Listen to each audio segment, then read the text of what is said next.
국정감사는 국민의 의혹을 푸는 자리입니다. 지금 김건희 여사 관련 의혹들이 눈덩이처럼 불어나고 있습니다. 국민적 공분이 지금 큽니다. 특히 행안위 국감에서는 대통령 관저 공사의 불법성 특혜에 대한 주요 국민들의 관심이 매우 큽니다. 오늘 국감에서 반드시 이런 관련 의혹과 문제점, 진실을 밝혀내는 게 본 행안위 국감의 책무라고 저는 생각합니다. 그런데 21g 대표 그리고 관련 공무원 등 핵심 증인들이 불출석하고 또한 자료 제출을 거부하고 있습니다. 과연 이런 국감이 국민적 의혹을 제대로 풀 수 있는지, 국감의 효용성에 대해서 국민들이 매우 걱정하고 있을 거라 생각합니다. 위원장님께서는 국감의 정상화, 실효성을 위해서 21g 대표 등 핵심 증인에 대해서 동행명령 조치를 반드시 해주시고 자료 거부 기간에 대해서는 엄중하게 법적 조치 등 경고를 해주시기 바랍니다. 네, 영등포 급 최현희로입니다. 오늘 이상민 장관님 답변을 들으면서 참담함을 느낍니다. 윤석열 정부 출범 이후에 국가 기강이 완전히 무너졌다는 걸 다시 한번 재확인했기 때문입니다. 대통령 관저 공사에서 온갖 불법과 비리가 드러났는데도 계약을 맺고 예산을 집행한 행안부 장관이 국감장에서 제대로 답변도 못하고 부하 직원을 부르지도 못하는 비상식적인 상황이 너무나 당혹스럽습니다. 장관님, 대체 뭐가 그렇게 무섭고 그래서 진실을 이렇게 숨기십니까? 그런 건 전혀 없습니다. 네. 판사 출신이잖아요. 네. 어느 누구보다 법에 예민하고 원칙과 상식, 법을 중시하는 분이잖아요. 네. 그런데 이번 관저공사에서 누구나 또 감사원 감사에서 10수가지 불법과 위법이 확인이 됐고 그걸 방조했단 말이에요. 법보다도 윤석열 대통령과 김건희 여사를 더 의식하고 무서워하기 때문 아닌가요? 그것이 아니라 제가 누누이 말씀드렸습니다만 저희가 진행한 부분에서 특별한 불법이 있었던 건 아니고요. 지금 관저공사 진행 중에 발생한 불법 하도급 등은 저희가 전혀 알지 못했고 이번 감사원 감사 이후에 네, 알겠습니다. 행안부에서 네, 인지하게 된 하여튼 것입니다. 대통령 공간 위치가 갑작스럽게 바뀌고 공사를 부실하게 진행할 이유가 그것 말고 또 있습니까? 그런데 대통령 관저 문제의 모든 화살표가 오로지 김건희 여사를 향하고 있습니다. 국민도 알고 언론도 알고 모두가 압니다. 그런데 오직 대통령 부부와 정부 여당 그리고 여기 계신 행안부 장관만이 사실 부인하고 있습니다. 장관이 이번 관저공사 불법 비리 진심으로 책임을 통감하고 국민들께 사과할 지금 생각이 있으신가요? 지금 감사원에서 지적된 그런 지적사항에 대해서는 철저하게 조치를 신속하게 하겠습니다. 예. 박현수 경찰국장님 앞으로 나와 대기해 주십시오.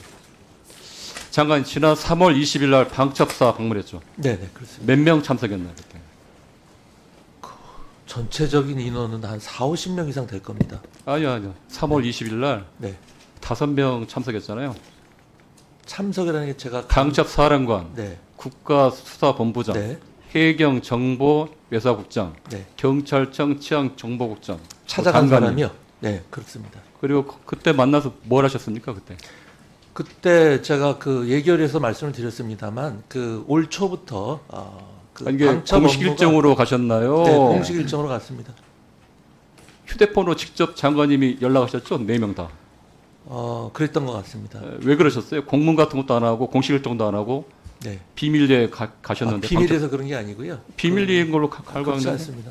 거기 그래요? 가서 사진도 찍고요. 예. 거기서 만난 사람만 한 50명 됩니다. 방문하신 목적이 뭡니까? 그 이제 수사권이 이제 국정원에서 경찰로 이첩됨에 대공수사권 이첩됨에 따라서 그 관련 업무를 하는 부서들끼리 제가 업무 보기에는 그런 협조를 건 한 것이었습니다. 아닌 것 같고요. 네. 행안부 장관이 직접 연락을 해가지고 국내 대공 정보 수사 라인을 한 자리에 그것도 아주 은밀한 공간이 방첩사에 모였단 말입니다. 과거 이런 일이 있었나요? 제가 보기에는 없었어요. 그건 모르겠습니다만 은밀할 것도 없고요. 무려 50명 그런 넘는 적이 한 번도 사람들이 다 없었고요. 모였기 때문에 뭐 일과 은밀하다고 시간 말씀드릴 종료를 수 앞둔 없습니다. 5시에 방첩사에서 만나서 저녁 식사까지 하고요. 일국의 장관이 군부대 방문하는데 국방부 장관도 몰랐더라고요. 아는 걸로 알고 있습니다. 환영 행사도 없었고 그 방첩사령관이 장관 공식 전후로 다 일정도 보고한 것으로 알고 반영을 안 있습니다. 했고요.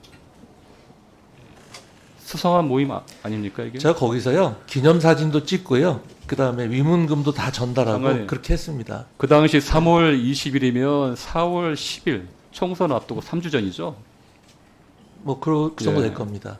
제가 보기에는 대공수사협력과가 아니라 총선을 3주 앞두고 정부 여당에 불리한 선거 판세를 바꾸기 위한 아니 비공개로 만났다면서 정북몰이 기획을 위해 모인 거 아닙니까? 아니 비공개로 뭐 비밀리에 모임이라면서 정북몰이 그것도 기획을 앞뒤가 안 위해서 맞는 말씀이지 모인 거 않습니까? 아닙니까? 네, 저는 그렇지 않습니다. 이분들의 면면을 보면 모임의 의도를 더욱 의심할 수밖에 없습니다.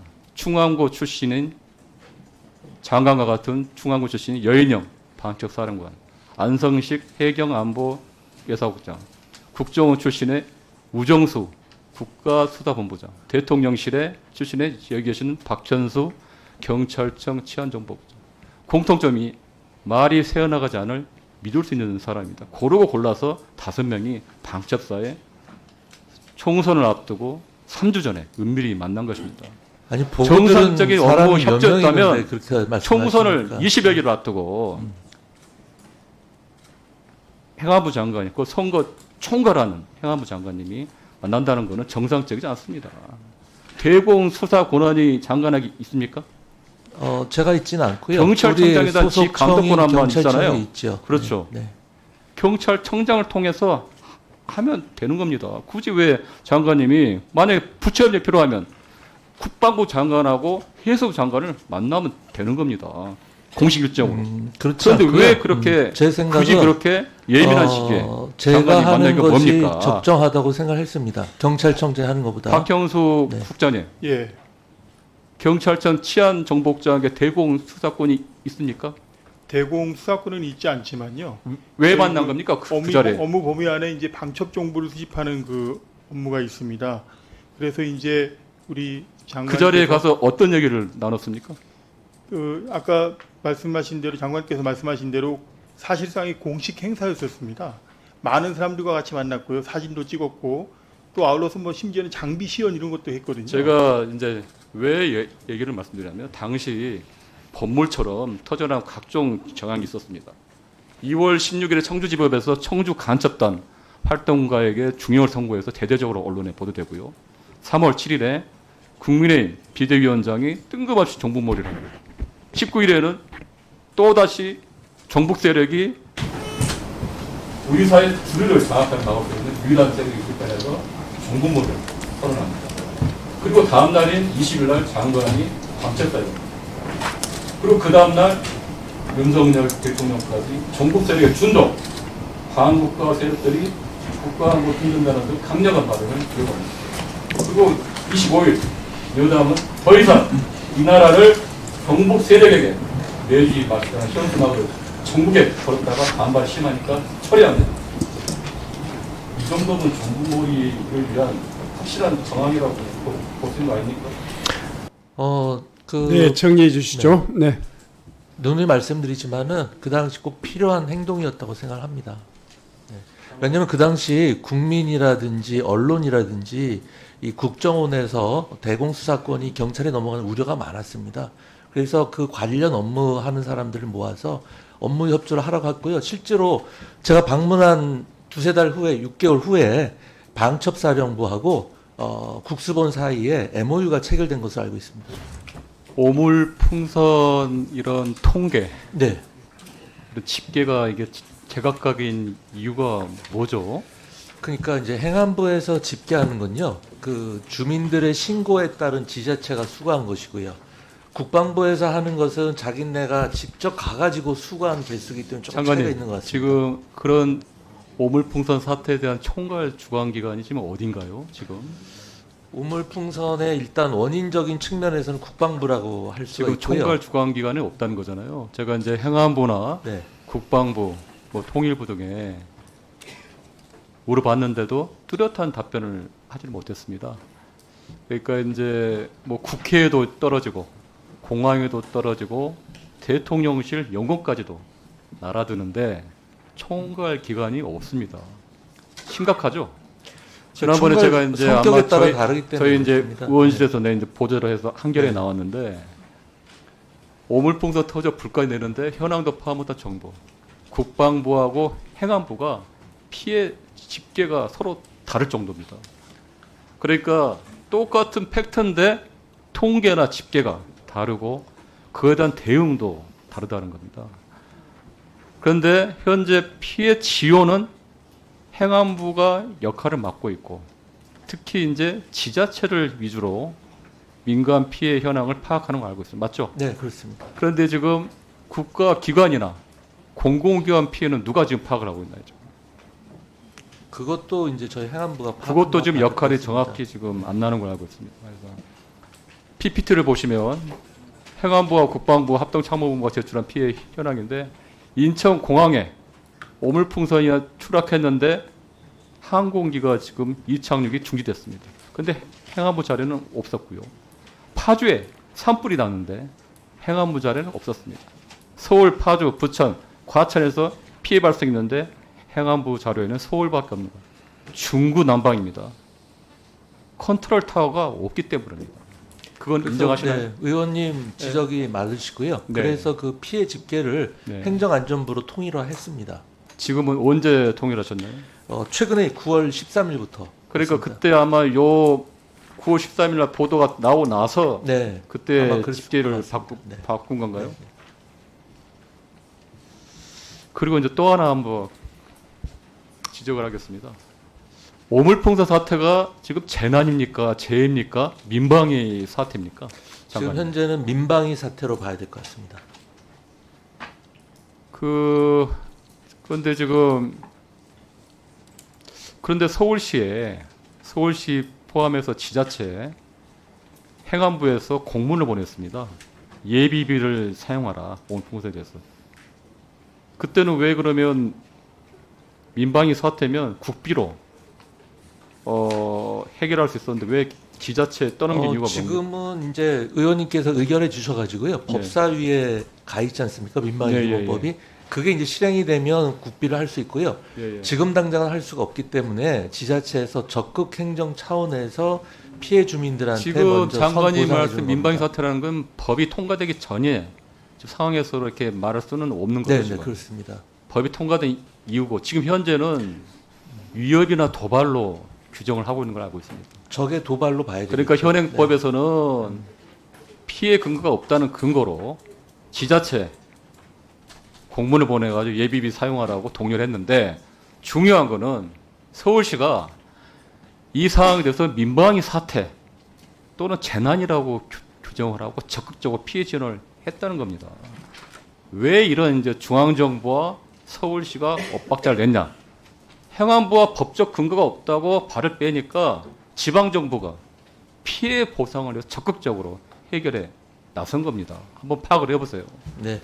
그래서 아까 장관님 말씀대로 민방위법 지원구가 없다는 이유는 맞고요. 그렇지만 서울시 같은 경우는 장관이 예비비를 지원하라는 지침을 내렸으니까 민방위법 2조 1항 다를 근거로 해가지고 민방위 사태 요건인 행안부 장관이 정하는 재난 사태라고 규정을 한 것입니다. 그러니까 현행법을 적극적으로 해석한 겁니다. 거기서 어떻게 생각하십니까? 그 아까 제가 말씀드린 바 아닙니까? 그걸 적극 행정의 일환으로서 네. 지자체에서 우선 선보상을 하도록 그렇게 한 겁니다. 아니 그러면 중앙정부에서 네. 주도적으로 하고 지방정부 보고 이렇게 그 중앙정부에서 하기에는 근거가 명확치 않기 때문에 애매한 점이 있어서 그렇습니다. 주민보호 1차적 책임이 지자체에 있기 때문에 네 그렇습니다. 그래서 아마 이제 이러한 상황 중앙정부가 적극적으로 할 수 있는 게 지방정부에 떠넘겨서 제가 통제나 지배 같은 경우에 폰을 기소가 하는 모습이 국민들이 보기에는 상당히 제 불안합니다. 장관님 그거 제가 잠깐 그래서 향후에 이런 일이 더 이상 없도록 물론 이제 법 개정이 된다고 하지만 행안부가 적극적으로 행정을 통해서 이런 일을 더 이상 제2재산의 피해 또 국민들이 피해를 특히 지자체가 지금 재정적으로 피해를 받지 않습니까? 그런 상황에서 중앙정부가 책임있는 자세를 행정해야 된다고 생각합니다. 네, 안전차관이 잠깐 보충하겠습니다. 예, 네. 참고로 좀 잠깐 말씀드리면은 서울시를 비롯한 이제 그 인천, 강원 해당 지자체에서 이거를 지원할 수 있는 근거가 없는데 행안부에서 그 근거를 만들어 줬으면 좋겠다 해서 저희가 국무회의에 심의를 올려서 그래서 그거를 근거로 해서 저희 공문 시행을 했고 그걸 바탕으로 해서 서울시도 지원을 하게 된 겁니다. 네, 저희가 그냥 하라고 그런 게 아니고 지자체에서 근거를 달라고 해서 저희가 만들어 준 겁니다. 참고로 말씀드립니다. 새벽까지 고생 많으십니다, 장관님. 네. 행안부 중투심의 취지가 뭔가요, 장관님? 그 취지는 이제 지자체 사업이라 할지라도 그것이 중복이라든지 선심성이라든지 그렇게 해서 결국 지방 재정에 부담이 되는 일이 없도록 사전적으로 이제 예방한다는 그런 취지로 예, 좀 파악하고 맞습니다. 무분별한 예산을 낭비하고 특히 정치적인 목적에 네, 따라서 혈세가 낭비되는 네네. 걸 막기 위해서 하는 거죠. 지금 한 총 사업비 한 300억 이상 정도가 네네, 중투심 심사죠. 근데 이제 행안부 중투심이 통과가 되었는데 지방정부의 단체장이 바뀌었다 해가지고 사업이 변경이 되고 쪼개고 위치가 변경이 돼서 중투심을 또 받는 것은 흔치가 않는 거죠. 그런 경우 별로 없죠. 네, 그럴 것 같습니다. 제가 파악한 바로는 최근 5년간 중투심을 통과한 1,732개 사업 중에 단 한 건이 특히 이제 위치를 바뀌어가지고 중투심에서 이미 통과가 됐는데 지자체에서 위치만 바꿔가지고 다시 중투심을 받는 일이 딱 한 번. 그게 뭐냐면 경남 창원 같은 경우 당초 사유지를 매입하려다가 매입비 부족으로 부지를 임대한 불가피한 사유 외에는 없었습니다. 그런데 제가 지역으로 있는 영동포구에 물레동 제2세종문화회관이 있습니다. 네. 한 2천억 정도 사업이 있는데 지금 오세훈 서울시장 전에 행안부 중투가 통과가 된 네. 첫 번째는 안 되고 두 번째가 됐는데 바로 올게. 아마 시장님이 바뀌면서 그리고 이제 단체장이 또 지역에 구청 단체장 바뀌면서 물레동에서 여의도로 갑자기 바뀌었습니다. 그리고 이번에 이제 10월 달에 요 부분이 그 여의도에 있는 공원과 여의도 공원의 재조성. 아마 여의도 공원 재조성은 타당성 조사가 BC가 0.25가 나왔는데 이거를 제2세종문화회관 합쳐가지고 이거를 중투 심사를 받습니다. 이번 10월 달에 나옵니다. 이거에 대해서 지역에서 상당히 우리 주민들이 상당히 붕괴를 하고 있어요. 왜? 물레동에 있다가 여의도로 간 거죠. 그래서 이 부분에 대해서 혈세 낭비 또 그리고 정치적인 그런 판단을 한 것 같은데 이 부분에 대해서 한번 장관님께서 한번 보시고 네. 그리고 중수지 심사 전에 문제가 10월 25일 날 저 뒤에 이건 좀 바꿔라. 담당 국장님 네, 알겠습니다. 네. 네, 한번 살펴보고 보고 드리도록 하겠습니다.